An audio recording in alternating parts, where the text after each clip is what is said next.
Hello everyone, welcome back to my channel, and if you're new here, thank you for tuning in and I hope you're all well. My name is Katie and today I'm painting on something a little different. I've got a gorgeous Paul Rubens Concertina watercolour paper book.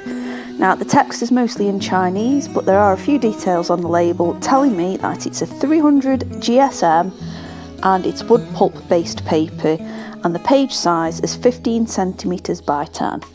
The cover is a faux leather in soft light teal blue with a hint of sparkle in the texture there, and it's 10 pages long.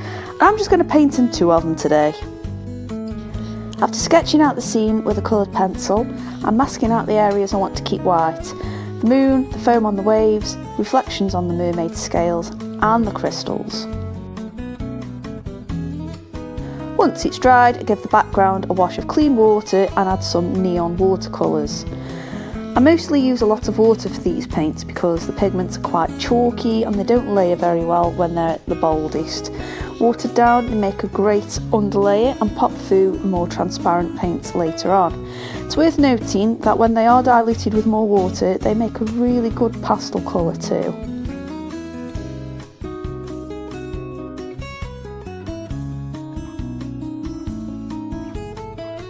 Now that I've blasted the first layer with my heat gun, and yes, I know it's cheating, but if I can dry it quicker I will, it's time for the next layers of watercolour.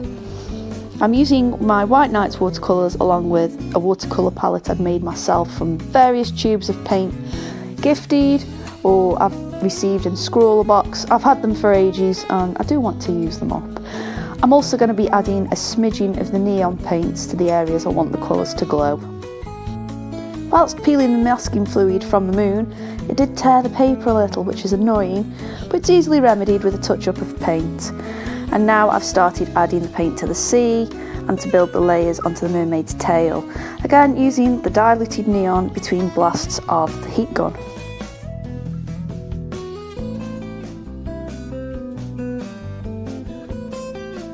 I'm also adding a little extra neon onto the crystals. I really want them to look all magical and glowy, and as you can see, the areas where I put the masking fluid down is resisting where the paint's been laid down.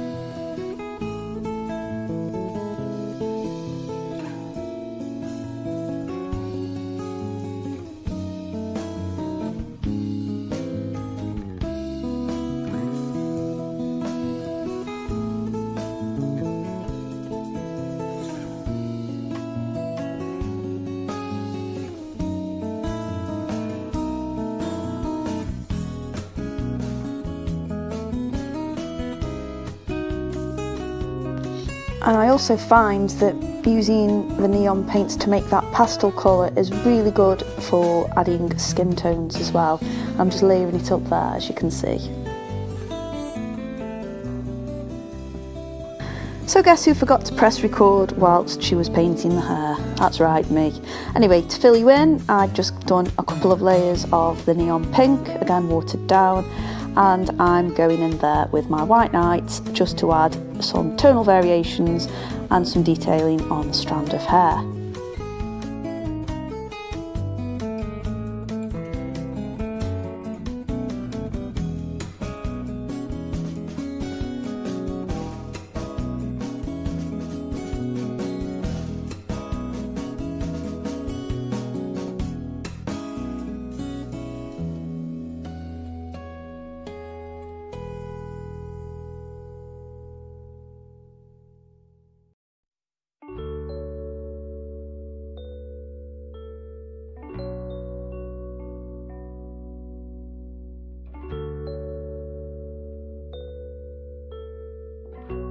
So now I've explained the techie side of things, let's talk about the mermaid.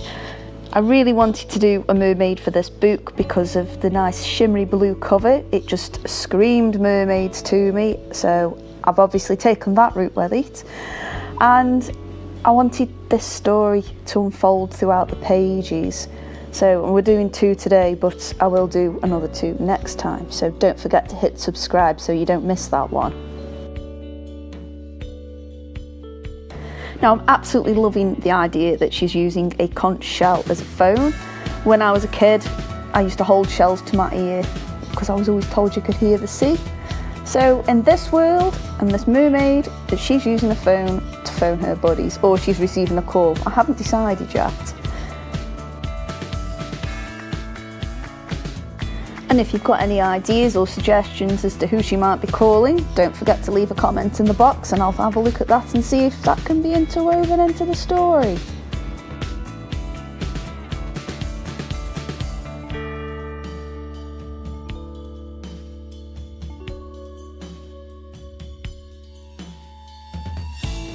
So I'm going in with some detailing now, and I'm using the rigger brush and my White Night paints. I really wanted to have really nice wavy beachy hair. I just think it fits the mood quite nicely here, and it's also given me a chance to just add a bit more depth in there with the detailing rather than actually adding it with large areas of paint.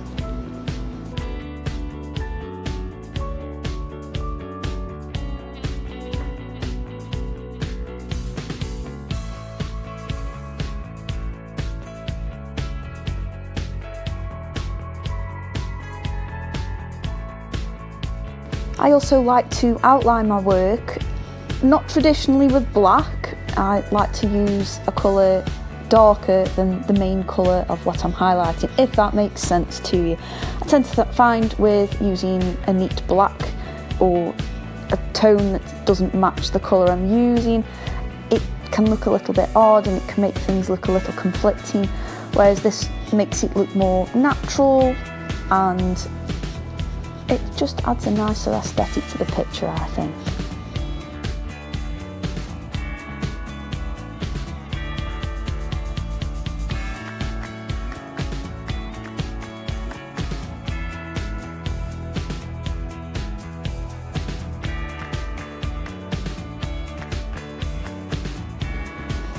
So the detailing continues. Unfortunately, I forgot to press record on my camera again. I also keep having my phone overheat while I'm recording, which is really annoying, but I have bought a camera now, so hopefully this might improve my filming of my work. Just to fill you in though, I'd added a very fine layer of metallic paint to the moon. I think I've got a better idea for that in the future, so keep your eyes peeled on that one. Once the book's complete, it'll have all the fancy bits and bobs in there. And now the masking tape's come off. I used the masking tape to hold the book down more than anything. The paper did still warp a little, but that's to be expected. But I quite like the nice border it's added there, so that's not a terrible idea. And we're all done. Thank you so much for watching, and I really appreciate all the support I'm getting off people here. Don't forget to click like and subscribe, and keep your eyes peeled for the next one. Thank you. Bye.